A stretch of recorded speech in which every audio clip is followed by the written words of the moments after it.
সাবেক অর্থমন্ত্রী doctor AMS Kibria হত্যার মিশনে জড়িত ছিলেন সাবেক প্রধানমন্ত্রী শেখ হাসিনার বেসরকারি শিল্প ও বিনিয়োগ বিষয়ক উপদেষ্টা সালমান এফ রহমান সহ আওয়ামী লীগের ৩ জন সাবেক এমপি। অভিযোগ উঠেছে আওয়ামী লীগের সাবেক এমপি আবু জাহির, মজিদ খান এবং ডক্টর মুশফিক চৌধুরী ওই হত্যার মিশনে জড়িত ছিলেন। নিহত সাবেক মন্ত্রীর ছেলে ডক্টর রেজা কিবরিয়া এমন গুরুতর অভিযোগ করেছেন। শেখ হাসিনা খুব প্রিয় লোক এরা সবাই, এবং পার্টির লোক বেশিরভাগই।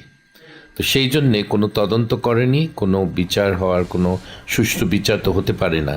একটা অসমাপ্ত তদন্তের ভিত্তিতে সুষ্ঠু বিচার হতে পারে। দফায় দফায় তদন্তের বেড়াজালে আটকে থাকা এই হত্যাকাণ্ডের বিচার ২০ বছরেও আলোর মুখ দেখেনি। নানা জটিলতায় বিচার কার্যক্রম দীর্ঘসূত্রতায় পড়েছে। এই হত্যাকাণ্ডের সুষ্ঠু তদন্ত হয়নি বলে দাবি করেছেন নিহতের পরিবার। তাদের অভিযোগ, প্রকৃত অপরাধীদের বাঁচিয়ে দিতে একটি অসমাপ্ত তদন্তের মাধ্যমে বিচার করার চেষ্টা করছিল আওয়ামী লীগ সরকার। মাত্র ৩০% টাকায় জমির মালিক হয়ে নতুন বাংলাদেশের গড়ে তোলার স্বপ্ন দেখা বাংলা বসতি। হত্যাকাণ্ড যারা করেছে তাদেরকে রক্ষা করার জন্যে উনি 15 বছর 16 বছর সব কাজ করে গেছেন, ঠিকমতোই কাজ করে গেছেন ওই খুনিদের পক্ষে। দ্বিতীয় হল সালমান এফ রহমান। আমি যতদূর জানি এই হত্যাকাণ্ডের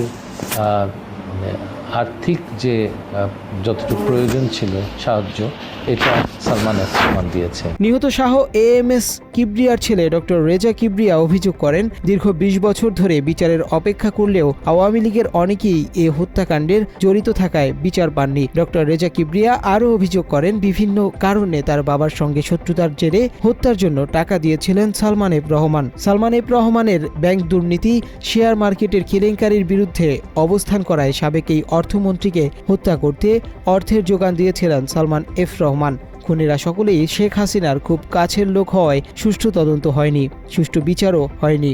সেটা হলো সালমান এফ রহমান। বিভিন্ন কারণে আব্বার সাথে শত্রুতা ছিল সালমান এফ রহমানের। সে তার ব্যাংকের দুর্নীতি, শেয়ার মার্কেটের কেলেঙ্কারির জন্যে আমার বাবার উপরে ক্ষেপেছিলেন। বিচার নিয়ে হতাশা থাকলেও এখন সুষ্ঠু তদন্তের মাধ্যমে সুবিচারের দাবি করছেন নিহতের পরিবার। আমার স্বামী মারা গেছে, আজকে ৭০ বছর ধরে পর্যন্ত আমরা বিচার আচার পাই না। সাবেক অর্থমন্ত্রী সহ এএমএস কিবরিয়া হত্যার ঘটনার সঠিক তদন্ত করে সুষ্ঠু বিচারের দাবি করেছেন কিবরিয়া পরিবার সহ সাধারণ মানুষ। মুনতাসির তাশরিফ, বাংলা এডিশন।